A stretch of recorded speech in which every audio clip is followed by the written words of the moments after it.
Montell, Griffin, and Roy Jones. Jones always in search of the kind of opposition which can define his greatness in the sport, and not nearly as fortunate in finding it as is, for instance, Oscar De La Hoya, several weight classes farther down the ladder. But Montell Griffin, as you pointed out earlier, Larry, is the one guy who very eagerly and anxiously wants to fight Roy Jones. What is it that he thinks he knows about Jones that the others don't? Primarily, I think what he thinks is that he knows himself. And that's what gives him a chance. And the things he thinks about are these. One, he is as unbeaten as Roy Jones, and he beat James Toney twice. Roy Jones beat him once. Secondly, he is a natural light heavyweight. Roy Jones is not a natural light heavyweight. Third, he has an unorthodox style, just as Jones has an unorthodox style. It shouldn't be a great disadvantage to him. Fourth, he has everything to gain here. A victory or even a close fight with Roy Jones puts him, makes him a name that people will have to reckon with for some time to come. And fifth, he has galvanized all of his forces by dedicating this fight to the memory of his father, who, when he, Montell Griffin, was 12 years old, went off to work the corner of a fighter right here in Atlantic City and died during a fight. So he's got it all together for this fight, and if he happens to come out on the short end, Jim, he's getting money in the high six figures, so it's a heck of a career move. Some consolation, at least, if he loses on a night that he has waited for and hoped for quite some time. Gil Clancy, Larry mentioned the unorthodox style of Montell Griffin. Indeed, Roy Jones is so unorthodox that he has often befuddled conventional fighters with his unusual style. Now he gets ready to go against a guy who's at least as unorthodox as he is. Could Jones wind up being the one befuddled in the ring tonight? Well, you know, Montell Griffin has that offbeat timing. He's got a real offbeat jab, and that's going to be the key to the fight. With Jones' ego, he's liable to try to out-jab Griffin, and if he can do that, that fight's over, because that's Griffin's best arsenal is that left jab. If he doesn't out-jab him, he's going to have to time the jab so that he can counter it. So there's two problems in this fight for Roy Jones, and they both entail Montell Griffin's funky left jab. Thank you for mentioning Jones's ego, every bit as big as his talent. Takes me perfectly to the fact that Roy loves to judge himself against the best in the sport, and recently he had a chance to judge himself face to face, punch for punch, against the greatest of all time.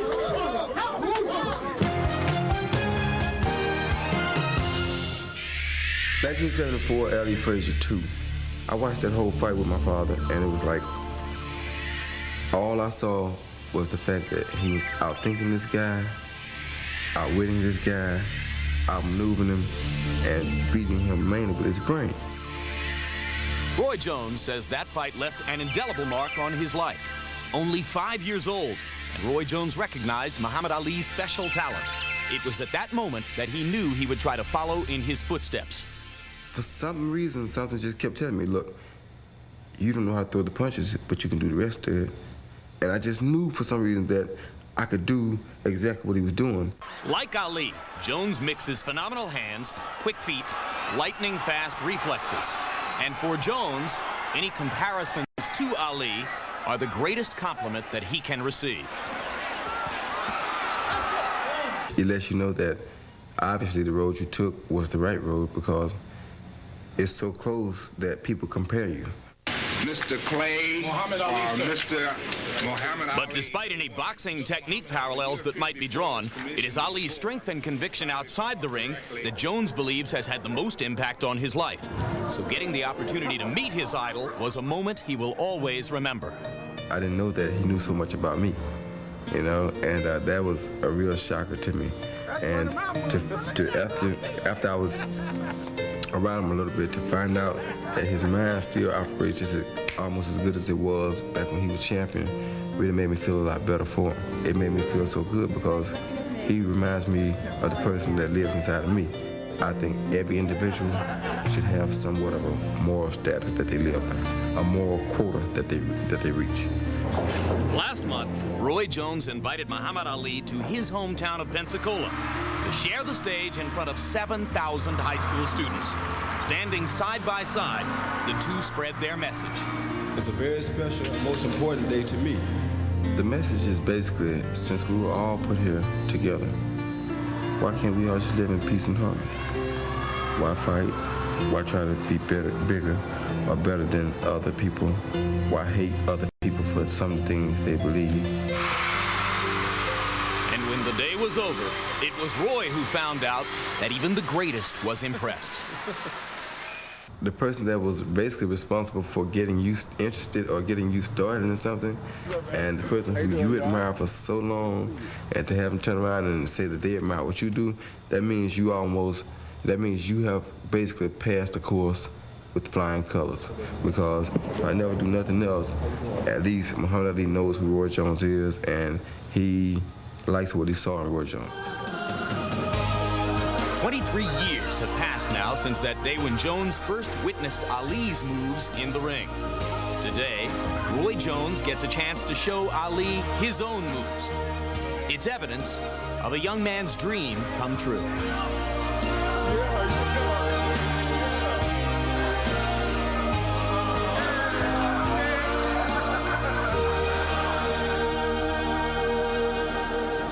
Nice to see that he can still float like a butterfly and sting like a bee, huh, Gil?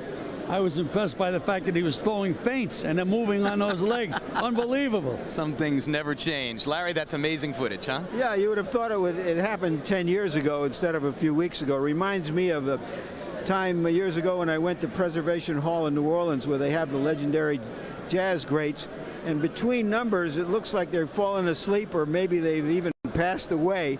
But as soon as the music started, it was like the blood began to pump, and they were 28 years old again, really playing up a storm, and that's just what you saw with Ali. As soon as the bell rings, he's out there dancing. It's a great thing to see.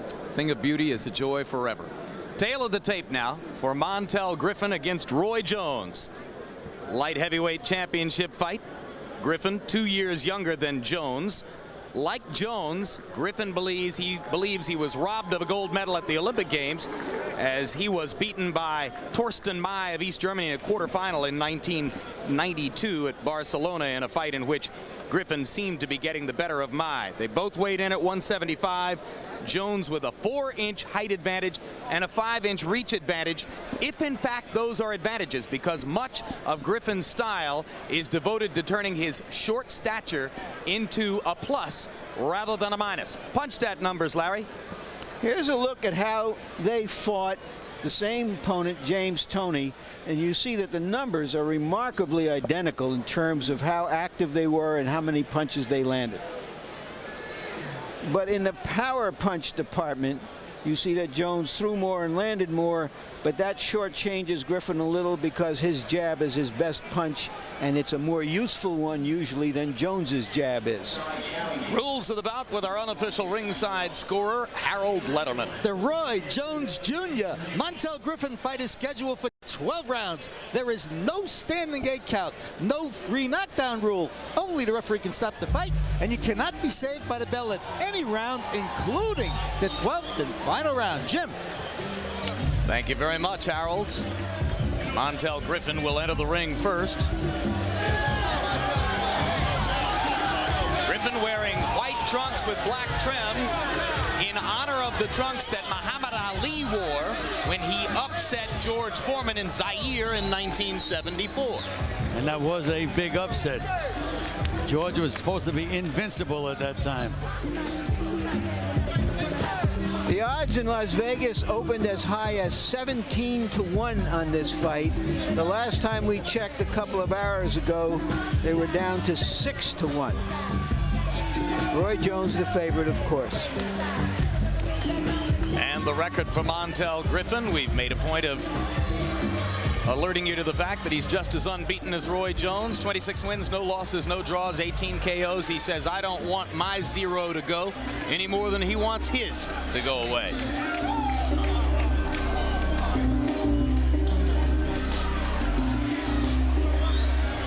And now Roy Jones will enter the ring to his own musical composition called Patience is a Virtue. A reminder to him that he wants to be patient in the ring against the crafty Griffin tonight. I sometimes wonder if there is anything that he can't do. I wonder if he's tried pitching baseball. You've seen him play basketball on the day of a boxing match. He has other athletic talents as well. I know you love him, and there's not much not to love about him, Gil, but there are a few holdouts out there who insist that he's a fighter of extraordinary talents, but they want to see him in a real fight, having to face real adversity before making final judgment. Well, this is about as tough a guy as he can fight tonight. From his past history, it should bring out the best in Roy Jones. The program under which Jones and Muhammad Ali have been visiting schools together is called Healing. It's the title of Ali's new book, done in collaboration with his biographer Thomas Hauser. And Roy Jones now, in honor of that program, wears the Healing logo and the word itself on the back of his self-designed robe. He writes the music, he designs the robe, he makes up the logo. He's won 34 fights, lost none, and has 29 KOs. World champion at 160, then 168, and now 175. Let's go to ring announcer Mark Barrow for the official introduction. Ladies and gentlemen, your attention please. Before we introduce the main event this evening, it was with great sadness that the boxing world learned of the passing of one of its all-time greats. At this time, we would like you to please rise for a moment of silence and a 10-bell salute to truly one of the great middleweight champions of all time. At age 83, the passing of the man of steel, Tony Zale.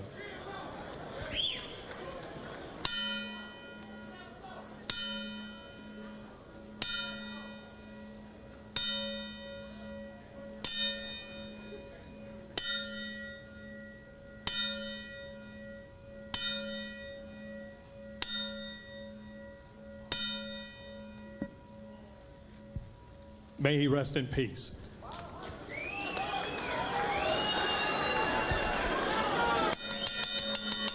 Now, ladies and gentlemen, from the Trump Taj Mahal Casino Resort on the boardwalk in Atlantic City, New Jersey, Square Ring Incorporated in association with Gell Promotions, HBO Sports, and Budweiser, the undisputed, undefeated king of beers, This Bud's For You, presents main event, the battle of the undefeated 12 rounds for the WBC Light Heavyweight Championship of the world. Ring officials assigned by the World Boxing Council, President Jose Suleiman, Supervisor in attendance, Mario Latraverse. Your judges at ringside are from Buena Park, California, Chuck Hassett, from Barnegat, New Jersey, Barbara Perez, and from Sacramento, California, Terry Smith. Your referee for this event, also from Barnegat, New Jersey, Tony Perez. Introducing now the principals, beginning first in the blue corner to my right, wearing the white trunks, black trim. He weighs 175 pounds. He is undefeated in 26 professional bouts. He has 18 of those wins by way of knockout. He hails from Chicago, Illinois, the 1992 Olympic team member and current WBU light heavyweight champion, Montell Griffin. His opponent in the red corner, wearing the blue trunks, also weighing 175 pounds. He is undefeated in 34 professional bouts. He has 29 wins by way of knockout. He hails from the illustrious Pensacola, Florida. He's a member of the 1988 Olympic team and medalist. He is a former IBF middleweight champion, former IBF super middleweight champion of the world. He is rated by the Bible of Boxing, Ring Magazine, as the world's best pound-for-pound fighter, the WBC light heavyweight champion of the world, Roy Jones Jr.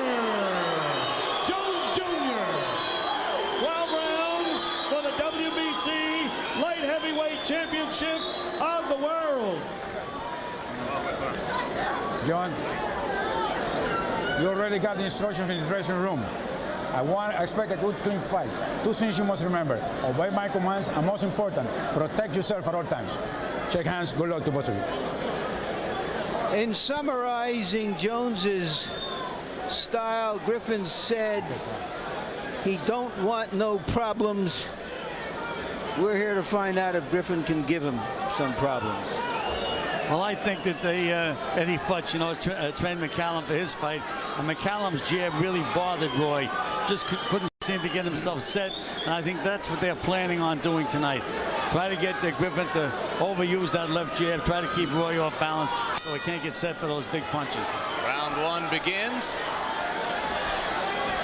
Montell Griffin works off the jab from his low crouching position, and he dominates the early action as he tries to go to Roy Jones's body, and Jones kind of sits back on the ropes to get a look at what Griffin's got.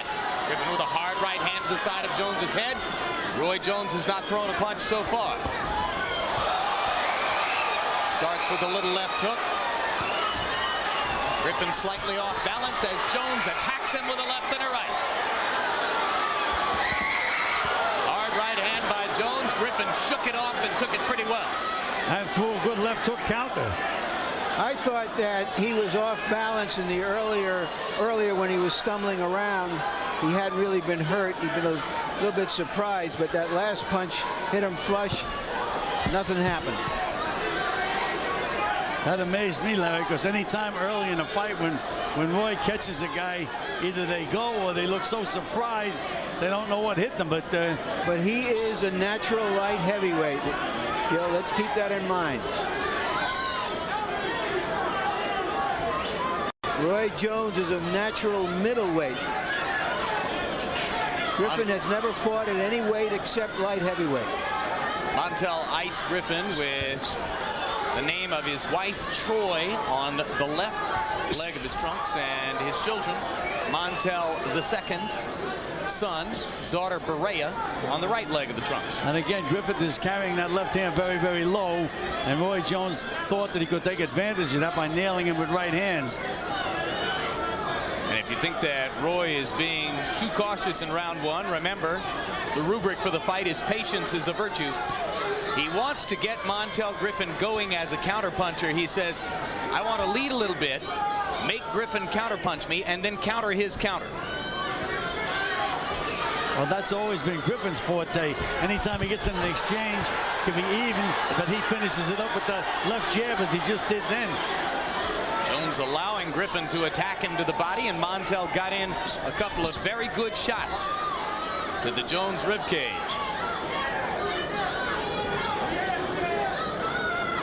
Both fighters trying to get a good look at each other and each other's unorthodox styles here in round one.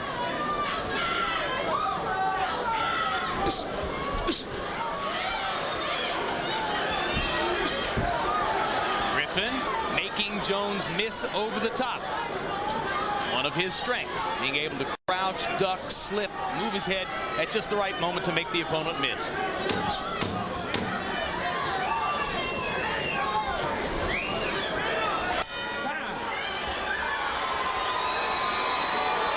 Roy Jones entered the ring. He was gesturing to another light heavyweight titleist seated at ringside, Virgil Hill of North Dakota. He is the obvious next opponent on the horizon for the winner of this bout, or the horizon, I should say, for the winner of this bout, regardless of whether it is Griffin or Jones. Didn't see whether Montell noticed him, but Roy Jones walked right past him into the ring and was gesturing at him, and Hill gestured back. When he's trying to entice you to come in, slide in, and feint.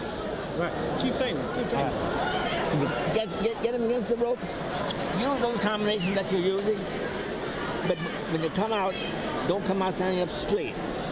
Come out low or go to the side, one side or the other, okay?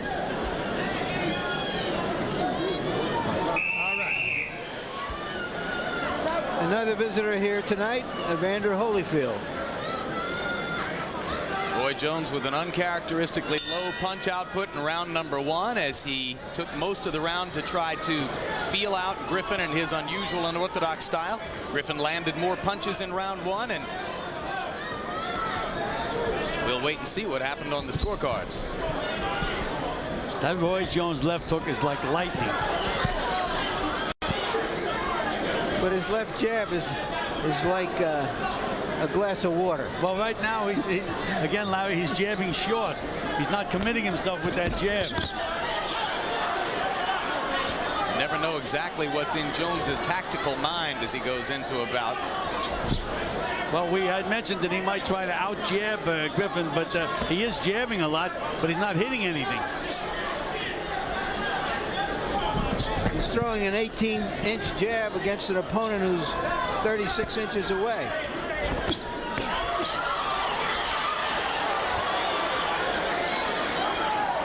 Two natural counterpunchers going against each other. It'll be interesting to see which man can force the other one to lead, if either. Jones has to get a little closer to try to really snap that left jab in there and score some points with him. So far, it's just a showcase. Not doing anything with it at all. Yeah, he has no chance of landing the jab from that distance. Now he steps in and lands a right hand over the top, and Griffin comes back with a counter left of his own. And now Griffin is talking to Jones. He's taunting him. Well, I think it's safe to say that these two fighters don't like each other.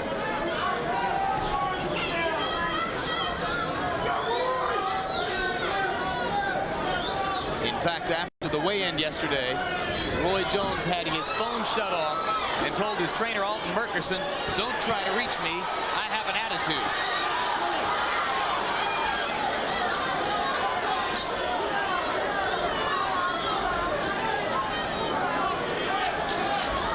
You can see both fighters really respect each other. A lot of feinting, not too much punching. The one is, oh, good left hook by Griffin. Good left hook. The pro-Griffin contingent in the crowd whoops it up as their man lands that hard counter right over the top, or left hand over the top against the Jones right. More Griffin cheering as he seems to have landed the more significant shots here in round number 2.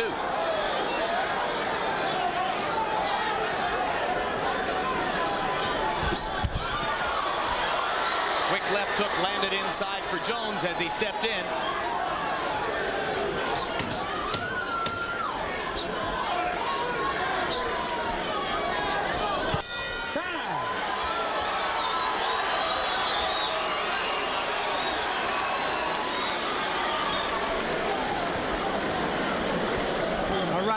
All right, your jab working good. Just keep working. Just keep working. When you get on the ropes, don't square off too much. Right. Feed him your left shoulder. Feed him that left shoulder and try to get that. Give him some water on his head. Try to turn that right uppercut under to his chin and come back to the head with a hook. Okay. Okay. That's good. Just don't square off too much in the rope. You're all right. Give him that small lane, give him a right uppercut hook, then come on out. When he turns, put it on his head. When he turns, be there waiting on him, catch him with something, okay? This has been a tactical fight with spurts of action like this. There you see a big sweeping left hand. Later on in the round, again, you see Griffin landed a nice right hand, comes on the attack. There hasn't been a significant light heavyweight fight, I don't believe, in 16 years right here in Atlantic City. Michael Spinks, Dwight Braxton. This one doesn't have the hype that one had going into it, but it may be developing into a significant light heavyweight fight. Now, Larry, in Griffin's corner, I noticed they were massaging his arms after the first round as well as after the second round. I believe you should let a fighter rest between rounds. Put his hands in his lap and let him just rest. By them moving those muscles like that, I don't think that's going to do Griffin any good later on in the fight.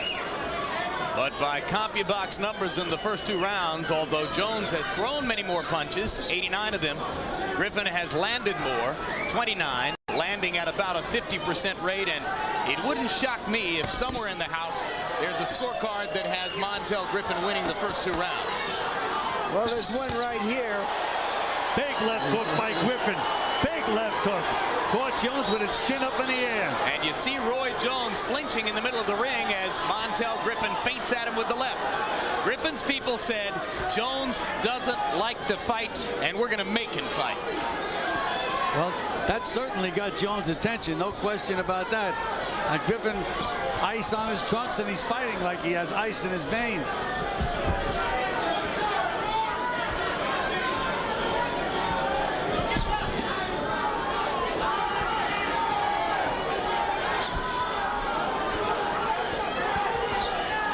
I can't understand Roy Jones with that 18-inch jab, as you mentioned. He's not even coming close with the left jab. And you heard Alton Murkerson tell him between rounds, your jab is working. Yeah, I don't understand what it's working on. Tony Perez doesn't have a mark on him, and he's not hitting Griffin with it either. By punch stat numbers, Jones landed 2 of 45 jabs in the first 2 rounds. Keep in mind that Montell Griffin has in his corner the legendary Eddie Futch, who trained 2 different fighters to upset wins over Muhammad Ali. And Futch said, hey, Ali was great, but he had a couple weaknesses. Jones is the same way. Well, what Jones has is that big one punch, though. He can change a fight around with one punch.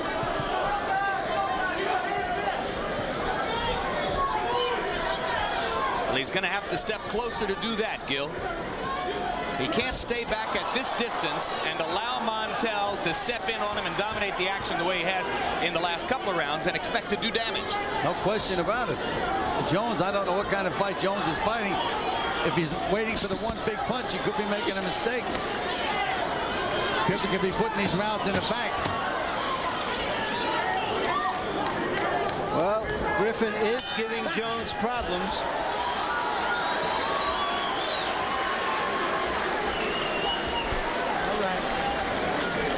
Coming. Yeah. Give him some on to you. He's coming. Start playing down. My head. Start playing down the stomach a little bit. See what he'll do. See what he'll do. You might really land something up top. Okay? All your jabs high now. Just drop it down. Feint down. See if it drop them hands. Try to set your hook up now. He's closing the gap up a little bit. That's good. That's good. Get your butt out on the ropes. Don't get too straight up so you can get some leverage on your shot. That's good. Okay? So you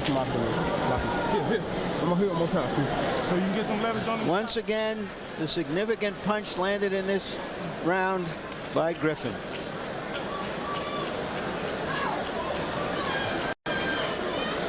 Some of us might not have thought we'd ever see a CompuBox number that indicates Roy Jones landing 10 punches per round in the first 3 rounds.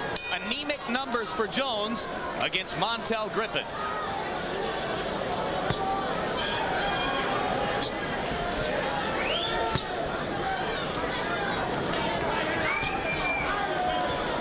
Throws 4 more jabs to begin this round, none of them anywhere near Montell Griffin's face. He has never liked to commit to the jabs because he is so defensive-minded. He doesn't want problems. He is able to fight like nobody else fights because of those amazing reflexes and his strength. It's almost like he throws few body punches, few meaningful jabs. It's almost like talking without verbs and nouns, but he's gotten away with it up till now. But if he does this for 12 rounds against Montell Griffin, he's liable to watch his 0 go away. So something will have to change for Roy Jones in the next few rounds as he continues to develop this fight plan if he's going to have a chance to win. Well, number one, if I was in Jones' corner, I'd tell him to start showing the jab to Griffin, but then throw good solid left hooks to the body and then bring him up to the chin. But that's another thing that Jones does not like to do. He doesn't like to really drop down and throw those body punches. Now, on the other hand, Gil, Montell Griffin has found 3 or 4 opportunities to land big left hooks. So he's solving something about Roy Jones's right hand. Yeah, and also anytime that Griffin has a chance to flurry when he has Jones on the ropes, he'll bang him with a few good solid body shots. But Jones, I don't know what he's waiting for. When he fought cautiously in the closing rounds against Mike McCallum, a lot of people said, well, okay, Roy carried McCallum because of his respect for the aging fighter. But his critics, those who aren't overwhelming Roy Jones fans, said, my God, if he had that much fear of McCallum, how's he going to treat Montell Griffin? Well, it would seem to me that very strange if he had any fear of Mike McCallum, because McCallum really hasn't got any power, or no longer has any power. But there's Griffin again. When he gets the guy on the ropes, he's hustling and scoring points. That's exactly what he did to beat Tony. He out-hustled him in the rounds that were close. There's the first solid jab that Jones landed. Griffin scoring in close. Roy Jones not scoring when Griffin bangs him against the ropes. It's been the kind of fight that Montell Griffin might have dreamed of so far.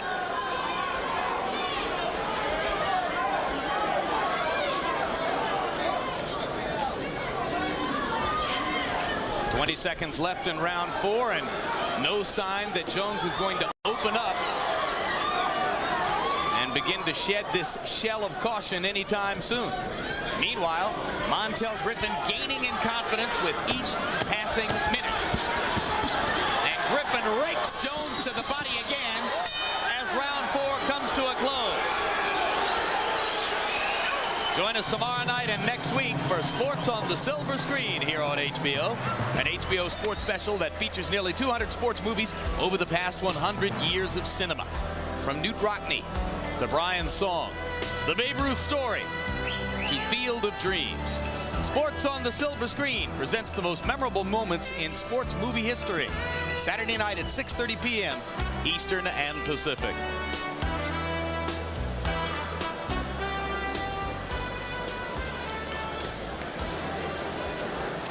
As long as he lay back like that, just touch him with some jabs, man.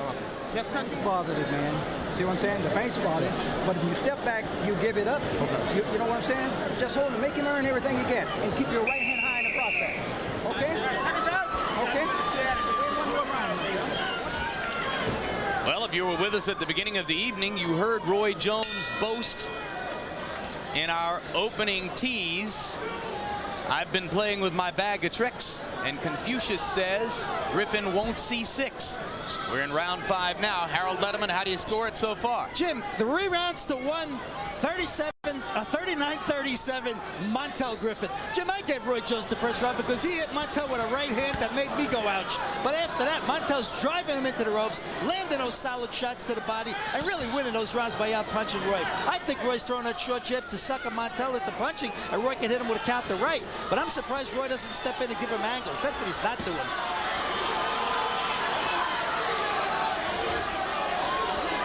Well, stepping in would require taking a risk.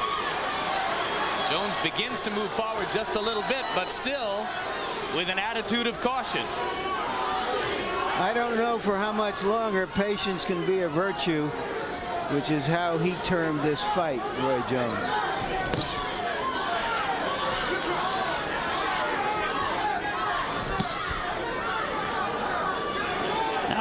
Now Griffin has that left hand right down around his hip. And that's when Jones said he could take advantage of that with a straight right hand. But again, Larry, he's being overcautious and he's really not letting anything happen. But you know, both of these fighters were taught how to fight by their fathers at very young ages. So they're both ring wise. And this stance by Griffin is trying to make Jones punch him with the right hand, but he's not there to be hit that easily. Jones up and under with a left hand, one of his better punches of the fight. I woke Griffin up a little bit because he was starting to get fall asleep a little bit. Yep. The Jones contingent in the crowd whooped it up for that one.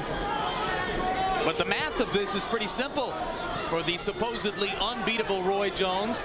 If at some point in the fight you get 5 rounds down, which isn't out of the realm of possibility here, then you got to win all the rest. Ball scoring knockout. Good right hand by Jones. Didn't move Griffin at all. Griffin ducked right into it, which indicates that maybe Jones is starting to size up his moves. Another right hand and a quick left by Roy Jones.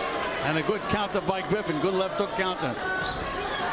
Griffin has certainly gotten Jones's attention with those body punches. You can tell that Roy Jones doesn't want to feel Griffin to the ribcage anymore if he can avoid it. This will be ruled a slip by referee Tony Perez. Oh, it certainly was a slip. No question about that. Yep. I think Roy Jones was hoping for something more. He started to raise his arms, maybe trying to influence the judge, but Tony Perez has been around a little bit too long for that. Tony Perez refereeing, his wife Barbara Perez seated at ringside in the middle of your screen back there, one of the judges for the fight.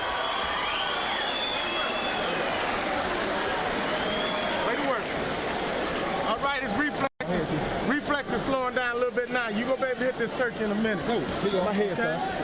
Get it on his head. You gonna be able to start hitting him in a minute. Way to work, way to work. We're doing good. Way to control the fight, baby. I'm here against you. Just don't let him. Yeah. No, just don't let him sit back. Don't let him sit back. Keep something in his face. Always keep the action going. The graphic shows you which man is fighting his fight tonight. Start hitting him with some stuff now. Yeah, it's time to work now, baby. Yeah. Keep that right hand high. Keep that right hand high. He throws the right hand in the body. He tries to make you forget about the left hook. Okay. He's trying to find something to work. Okay. Come on, let's go out. Confucius was wrong. Griffin will see 6.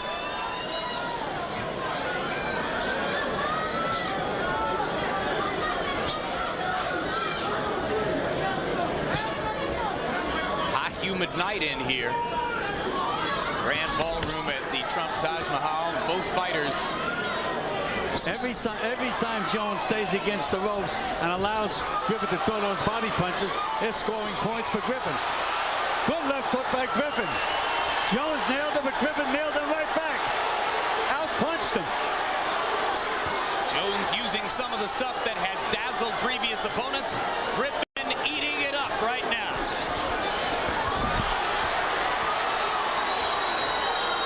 This really has Jones' attention now. Got nailed with some pretty solid shots. Good right hand by Jones.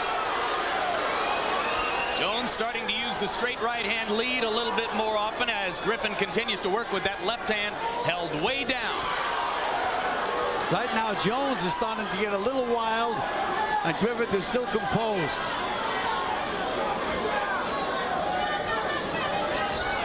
Jones is going to have to get a little wild if he's going to improve those punch stat numbers and work more damage against Montell Griffin physically. Well, he's going to have to change his strategy and start to throw some body punches, set up his other punches. Hasn't done anything in the fight so far to wear Griffin down and take away his steam.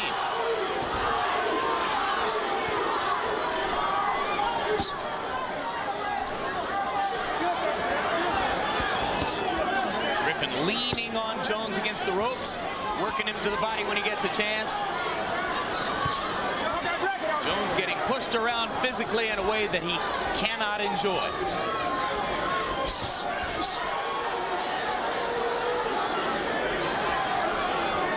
Jones is trying everything in his bag of tricks, and nothing is working thus far.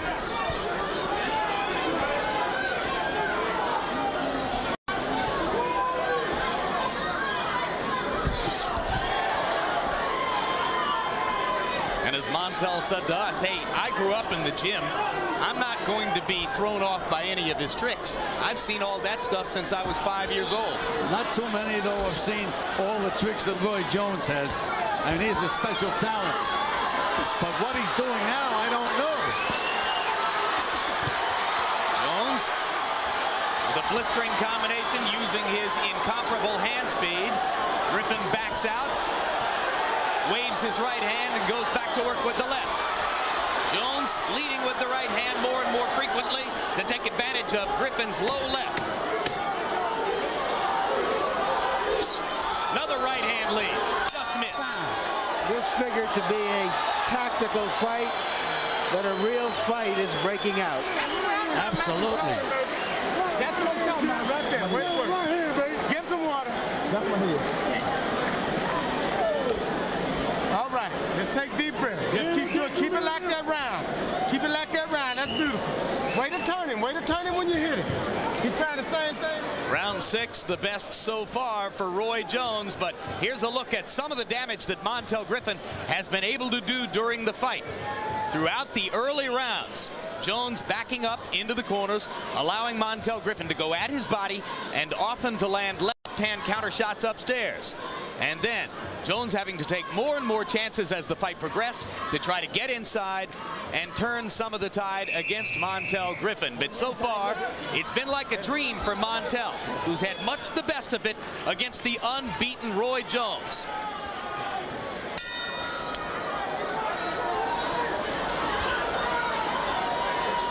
And we go past the halfway mark.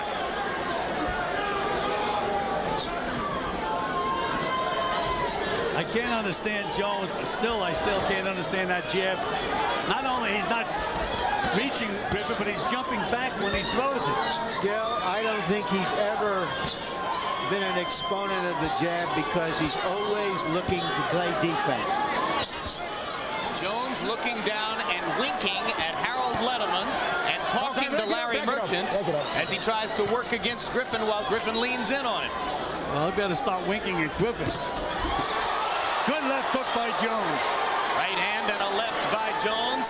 One of his better combinations of the fight. But you can just see Griffin bristle when he gets hit with that punch. I mean, he may feel the punch, but it brings up his competitive juices. Well, it becomes clear that in the light heavyweight division, it's going to take accumulations of punches for Jones to knock people out. He's not going to be able to do it with 1 or 2 punches at a time the way he did at 160. Well, again, Jim, it depends on the opponent. He's really not hitting Griffin that solid. He's moving a little bit with all the punches. He's rolling. Even when Jones lands those right-hand leads, it's a little movement from Griffin. It's taking some of the sting away from it. Midway through the 7th round, now Jones stepping back into that cautious stance that dominated his earlier activities in the fight. You see, he's shaking his head that the punches don't hurt, but they're scoring points. And when they're in this position, Griffin throws more and lands more to the body than does Roy Jones.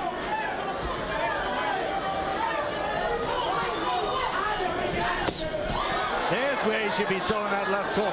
Right down there to the body. That'll set up everything else. Well, you saw him feinting with the right hand and the right shoulder and then throwing the left hook to the body. And there's again Griffin flurrying.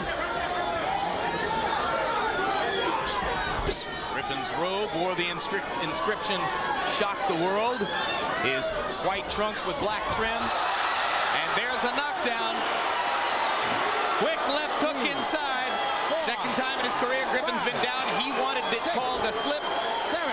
Perez calls it a knockdown. He was off balance, but it was a legitimate punch that put him down. I have to see that again. I do not think that was a clean knockdown. I think it was a knockdown, Gil, just because it was a punch. Well, I'll have to see it again. I'll have to see it again. He certainly wasn't hurt by the punch. That's for sure. He wasn't. But he ducked away from one punch and caught the other one coming in, I thought. And if it gave Roy Jones a 2-point round, it could turn out to be a critical moment in the bout. Stay out of this corner. It's real wet over here, Roy. Don't work in this corner. Get him back. Get his back, too. Way to go. Talking double fights. Okay, let's see what we saw. Any different? Ducks away from the right hand there. The left hand put him straight on the canvas. Yes, sir, I agree now. It was a legitimate knockdown. Clean, short little left hook on the inside. He leaned back from the right hand, and Roy was there with the left. Right. Watch this. Lean back. And you can see Griffin didn't have a foot behind him. Yeah. And down he went. Goes to show you the power and strength of Roy Jones. Well, and here's how significant that knockdown could be on the scorecards. That was one of only 8 punches that Jones landed in the round by punch stat numbers. Just suppose that he got a 2-point round out of a round in which he threw 28 punches and landed 8. That would be extremely fortunate for Roy Jones. And you see the damp spot in Jones's corner where Alton Murkerson told his fighter, don't go to work here. Jones himself is drenched as he waits for Montell Griffin to join him in the center of the ring for round number 8. Wait. He has come on in the last 3 rounds, Jones. Go. This is what champions are supposed to do. Timekeeper can't get his stopwatch to work. Now they dispense with the stopwatch and just go. Not sure how we'll time the round as timekeeper continues to work to try to get his stopwatch going. Harold Letterman, did you give Roy Jones a 2-point round in the 7th? Jim, you had to. You had to go along with referee Tony Perez. But let me tell you something. There is no water in a neutral corner. And a neutral corner is basically dry. Fighters don't sit down in a neutral corner when they pour water on them. So Montell Griffin got hit with the shot, and he went down. I've got it 67-65, 4 rounds to 3. Roy Jones shoots. I have it 4 rounds to 3 for Griffin, but it's an even fight on my card because of the 2-point round. I'm in line with you, Larry. I have it 4 rounds to 3 Griffin, and an even fight if you want to count that knockdown a 2-point round. So if you go along with Larry Merchant and Gil Clancy, it's an even fight coming to round number 8, and it would be an even fight only because Jones got a knockdown in a round in which he landed 8 out of 28 punches. Those are anemic numbers when compared to the kinds of numbers he's put up throughout his career. Montell Griffin has Roy Jones thoroughly befuddled in here with his style, and Jones is hoping that with his extraordinary skills he can find a way to do enough damage down the stretch to win the fight. And strength. Roy Jones is a very, very strong individual. Well, so's Montell. Yes, he is. No question about it.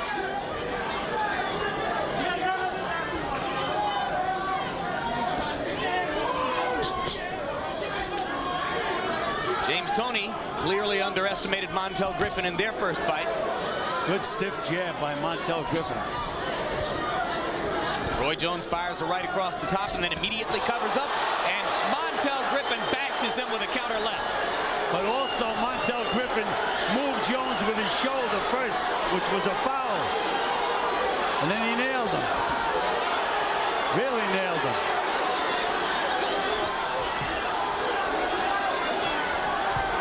Some of the best punches of the bout have been counter left hooks by Montell Griffin. And I'm told that there's a swelling around Roy Jones's left eye, and indeed that's true. There's a mouse under Roy Jones's left eye that's not unlike the mouse that Oscar De La Hoya collected a couple months ago against Miguel Angel Gonzalez.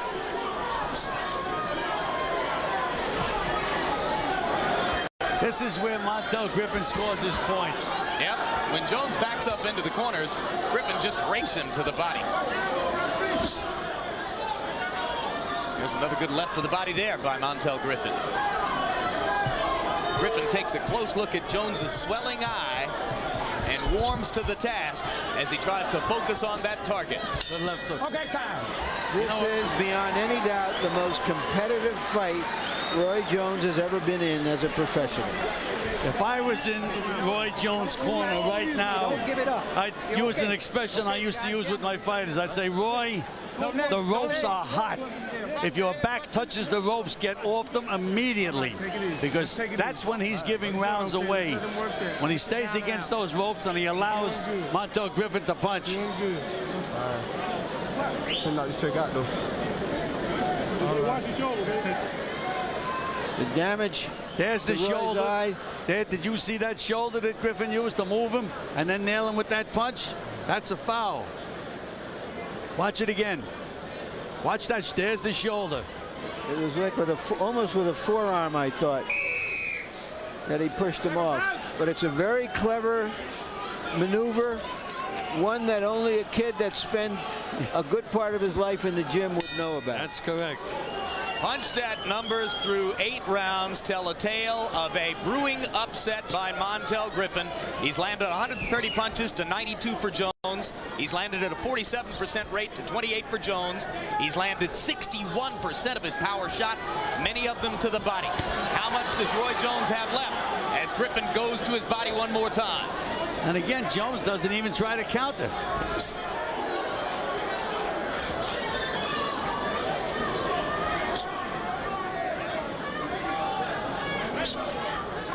There's that short left jab again, Larry. Griffin is just ignoring it because he knows it's not coming at him. He doesn't even blink when he throws it.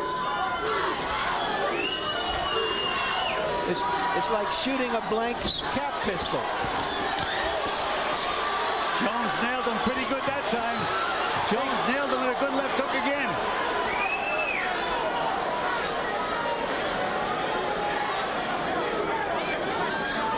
Griffin's still there. That was one of Roy Jones's better flurries in the bout. Montell just goes back to waiting patiently for him at the center of the ring and waits for Jones to back up into the corners where Montell has done so much of his damage. There it is. Jones goes to the ropes. Montell goes to the body. This is not a case of Montell Griffin forcing Roy Jones into the ropes and the corners. Jones is going there himself. And that's why I said if I was in the corner, I'd tell him, stay away from the ropes.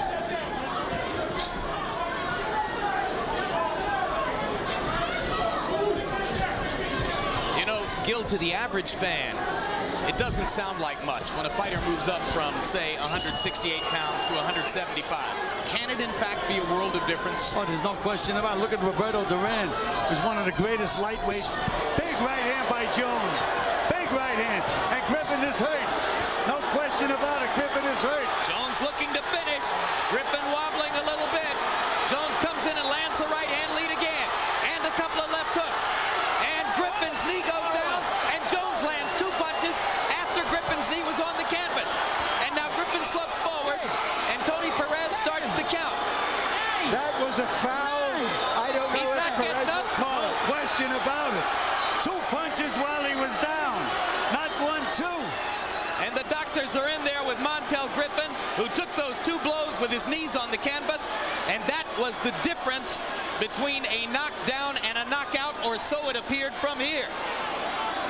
It was a definite foul. Foul. Harold Letterman, what's the rule? Jim, in my mind, there is absolutely no question that Tony Perez had just cause to disqualify Roy Jones Jr. should he have made that decision. I mean, it's the referee's call. In my eyes, absolutely he fouled him. Griffin seemed to be down on one knee, and Jones knocked him out when he was on the floor. You know what? Perez could have disqualified him. Let's take another look. Griffin goes down from an accumulation of punishment. Now he's down. He went down voluntarily. That's why Jones was a little bit mystified. Oh, there's no question that Jones. You remember the Riddick Bowe Mathis fight when they.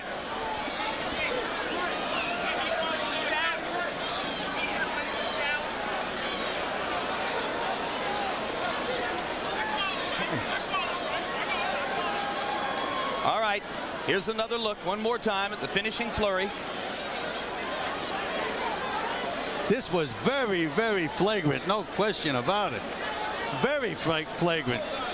We are being told that Roy Jones is going to be disqualified and will lose his title. New Jersey State Commissioner I don't think Larry they have any Hazard other is in choice. the ring. They have no choice. Can they overrule the referee? Well, Hazard is the most hands-on commissioner in the country, no question about it. He's the one guy who's in chairman of a state commission who will get into the ring and confer with his referees about every decision they make. Now, this decision, at least in the eyes of Tony Perez, has already been made. The question is whether that man right there, Larry Hazard, is going to reverse it. What do you think, Gil? What did Tony Perez do? Did he say it was a knockout? Tony Perez waved his arms to the side as if to indicate that the fight was over by knockout. But did he give it to, in other words, he thought Roy Jones won the fight? No. Larry Hazard has just told us that a disqualification is coming. Oh, there's no question about it, Jim. Now, that's where he hurt Montell Griffin. At this point, Griffin is wobbling and ready to go if Jones can get at it. And here's the last flurry. And watch Griffin voluntarily put his knee on the canvas to try to take a count here. Whether it's voluntary or not, he's going to put his knee on the canvas. And there it is, knee down. Now there's plenty of time. 1, 2. No question about it in my mind. Definite disqualification. The second left hook. A fierce punch delivered while Montell Griffin faced Roy Jones with his knee on the canvas. This is every bit the same thing as Riddick Bowe against Buster Mathis Jr. This is worse. Bowe was only 1 punch, and it was almost the end of a combination. Roy had plenty of time to set himself or go over to the neutral corner. Now look, he has all the time in the world. He's looking at the guy while he's down. Nails him 2 more punches. Hard to imagine what Roy was thinking when he fired that left hook, because he knew the man was down. He should have been able to see that his knee was on the canvas. Let's go to ring announcer Mark Barrow for the official decision. Ladies and gentlemen, the time, 2 minutes, 27 seconds of the 9th round. The referee disqualifies the red corner. The winner and new WBC light heavyweight champion of the world, Montell Ice Griffin.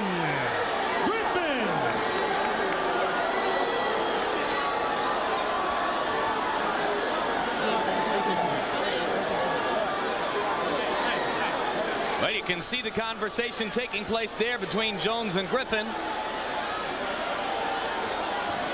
And certainly the right decision has been made here. If ever there was clear ground for a disqualification, Harold, Gil, that was it, right? Jim, No yes, question. but I want to tell you something. I honestly believe he faked it. Now, you watch Montell Griffin after he got hit with that hook. He looked up at Perez and then went down on his face, and he stayed there as Perez. But Harold, the rule doesn't talk about whether he was damaged by the blows after he was down. The rule only says that you don't hit a man after he was down. Absolutely, but he didn't have to fake anything to force the disqualification.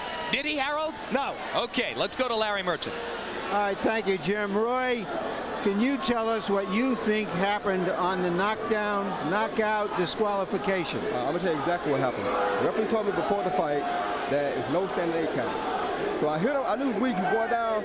I thought he went down, but the referee didn't come, so I didn't know if he'd come back at me or not. So I bounced back. I hooked him again. I bounced back. The referee still didn't come, so the referee said no standing 8 count. So I ain't looking at his knees. I'm looking at his face. So you're saying that first, because the referee had said no standing 8 count, you thought that because Montell seemed to go down on one knee of his own volition, that he wasn't really knocked down? No, I really didn't know if he was going down, if he slipped and was coming back at me or not. I can't stop. If I stop. So, and you're saying, Roy, that the referee never came at you and tried to separate you? I didn't feel the referee trying to separate me one time. I'm sitting there. If you show it back over, I'm bouncing. Wait, all you got to do is touch my left arm and I'll stop. Let's take a look at the knockdown and the knockout. All right, here it is. You describe what you see. Right here. I know you hurt, right? I'm trying to find me a good shot. I thought he slipped, but I didn't know if he coming up or what. I don't want to hit him, but the referee got to stop me, you know? I don't know what happened, and the referee ain't stopped me.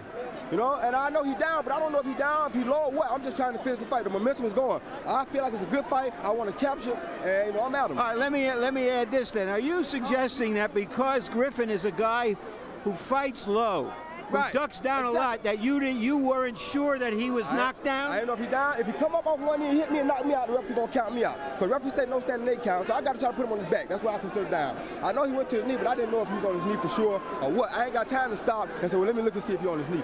I got to do what I got to do. I'm still champion as far as I'm concerned. Montell was a good fight, you know what I'm saying? He's a good fighter.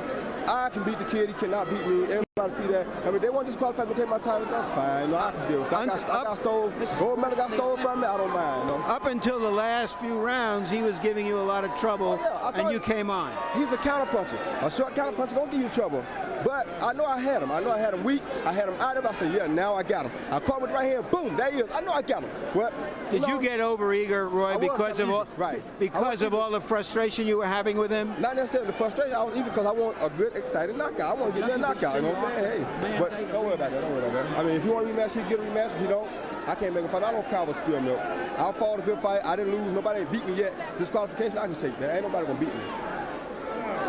Do you want a rematch? He probably gonna fight me no more, man. With the kind of heat I put on it, man, come on. I mean, I'll take a rematch at a heartbeat, but he probably won't want to fight me no more, you know? I mean, you know, that's how stuff go. That's life. That's life, but that ends the feeling that you had that you were an unbeatable great fighter. No, it doesn't, because I haven't been beaten. I got disqualified. Thank you very much, Roy. Thank you very much. All right, back to you, Jim. Well, let's take a look at the official scorecards to show you how the fight stood through the first 8 rounds. Interestingly enough, Roy Jones was ahead on 2 scorecards, behind on Barbara Perez's scorecard. She, the wife of referee Tony Perez, through the first 8 rounds. So obviously at this point, Gil, the fight was still up for grabs. No question about it. The fight was up for grabs. It looked like Roy was starting to come on. He had just hurt Montell badly in that round. There was absolutely no reason or no cause. He's a professional fighter. He had plenty of time after Griffin was on the deck. It wasn't the end of a combination or anything like that. It looked like he just looked at him while he was on the ground and on his one knee down and just hit him with the right hand. And worse yet, came back with a left hook. I don't understand the left hook at all. So you agree unequivocally with the disqualification? Oh, there's no question about it. All right, let's go back up to Larry Merchant in the ring. All right, I'm with Tony Perez. Tony, tell us what you saw and when you decided it was a disqualification. Okay, when he knocked him down, you see him in the floor, he hit him twice in the floor. The reason I kept counting was because he might be able to get up. And then I would take 1-2 points where I think it was, but now the guy is impaired, he cannot continue. He was major foul, hit it twice, so I got to disqualify the man. Tony, what Roy Jones said was that number one, because he ducks and dives a lot, he wasn't quite sure he was on the floor. Be that as it may, he said he never felt you jumping in to pull him away, and that's why he thought he should continue. Were you late in coming in on him, or was that just the way it's normally done? I was not late. He could have an excuse, you know, he had to have an excuse. Or I was not late. I just waving out and I start counting the guy. But when I saw he was impaired, that he could not continue, then I had to disqualify because the guy couldn't continue. If Montell Griffin was able to get up after that last punch, okay, would the disqualification still be in effect, or is the fact that he laid out? If he could continue and he was in good shape to continue, I would have taken a point or 2 points. But if he cannot continue, he's impaired, I have to disqualify the man because the rule said you cannot hit the man while he's on his knees on the floor. All right, Commissioner Larry Hazard, you have any input on this? No, I think that the referee has explained the situation adequately enough. He made the decision. That's why we have a referee in the ring.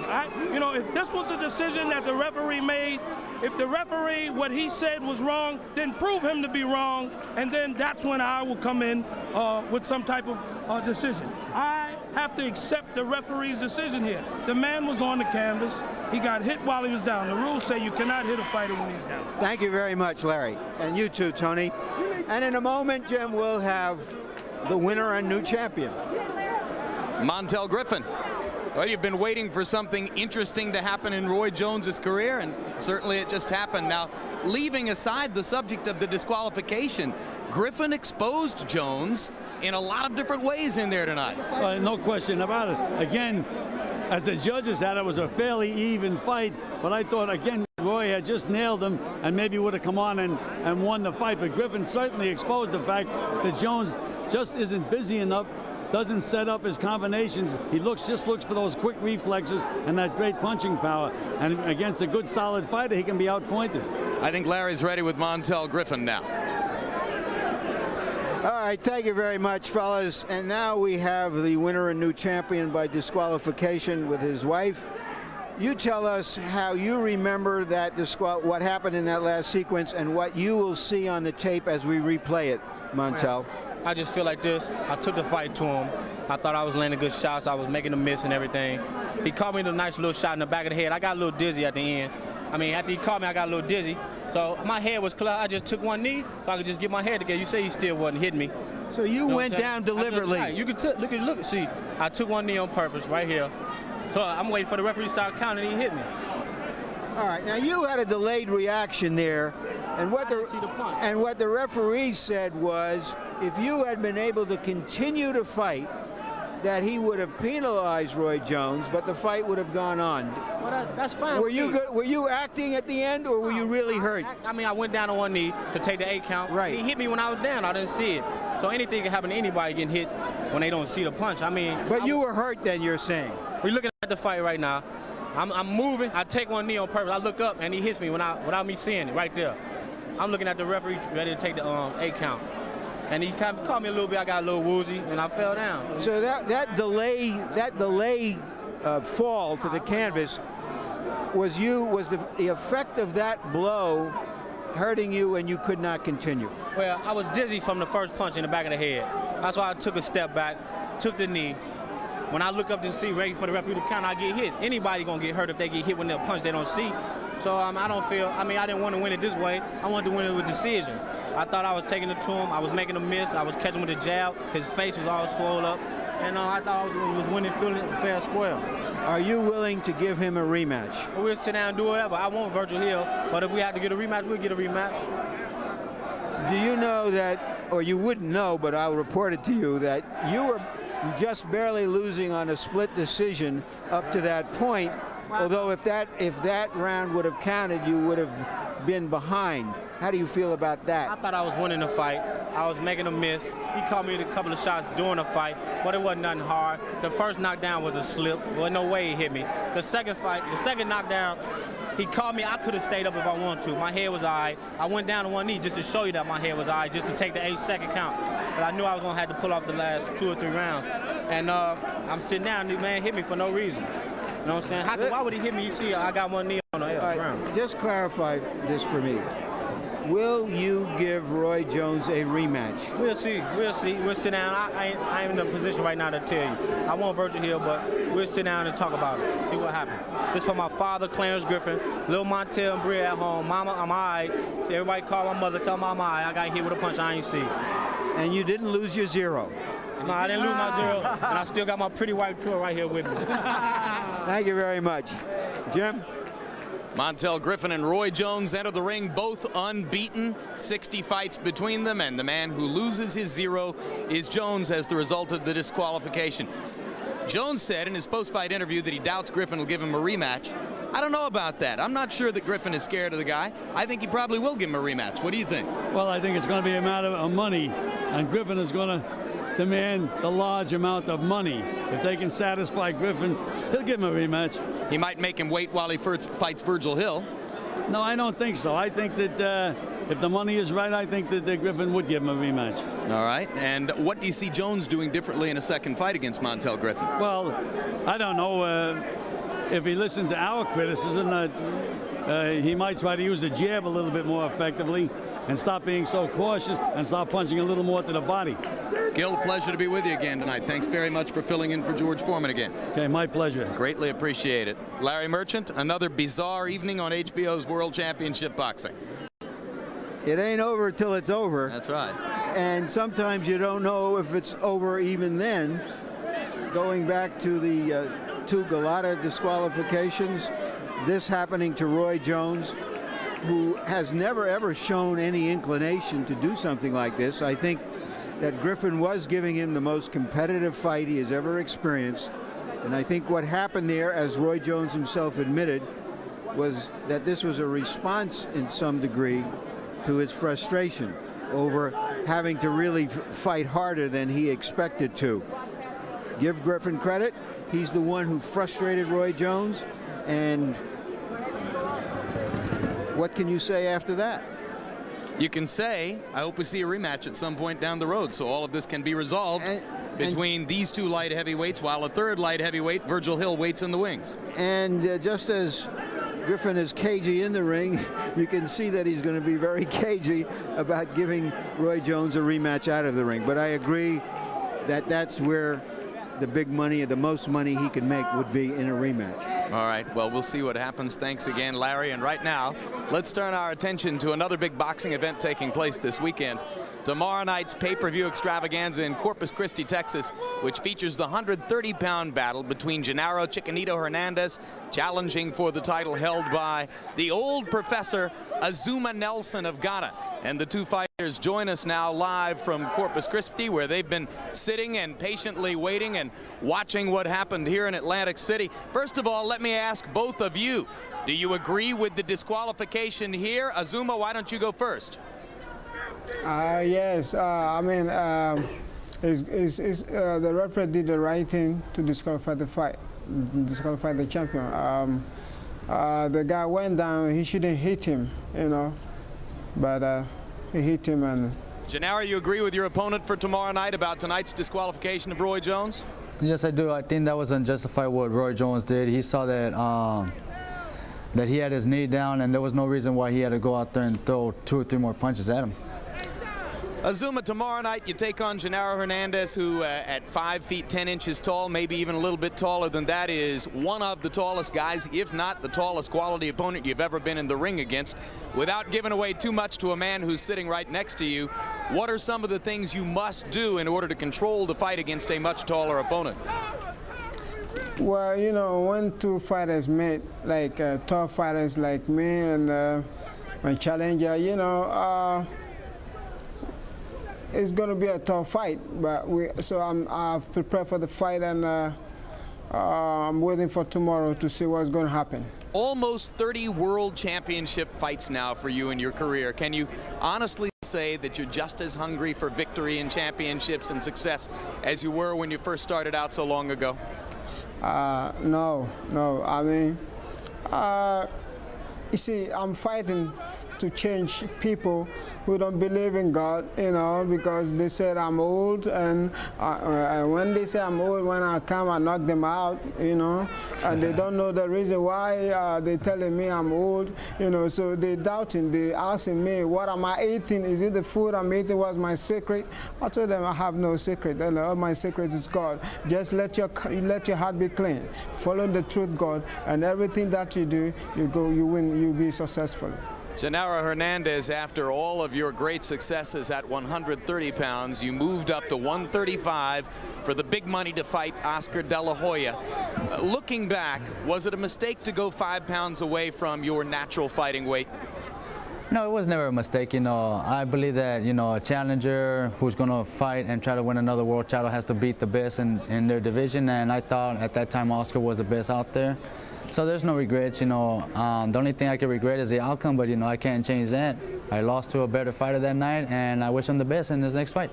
You've had some good wins since then, but in that fight, your nose was broken in a variety of places, a really bad broken nose against De La Hoya. Did you have it surgically repaired, and if so, will it affect you in any way tomorrow night? Well, it did affect me because, you know, I went in there with the nose broken in the first place, but, you know, I'm not going to use that as an excuse. Oscar caught me with a good left uppercut. He fractured it. He destroyed my nose, really, and I had to have surgery done to it. For this fight against Azuma, I'm in a ward tomorrow night, but that nose is not going to be in the way. You know, I can't put that in front of me. All right. Thanks very much, gentlemen, for your time. Genaro Hernandez and Azuma Nelson going against each other tomorrow night in Corpus Christi, Texas. Who knows? Maybe the winner goes on to meet another 130-pound world champion with a lot of star quality, Arturo Gatti. Thanks very much to both of you. All right. Thank you. Okay.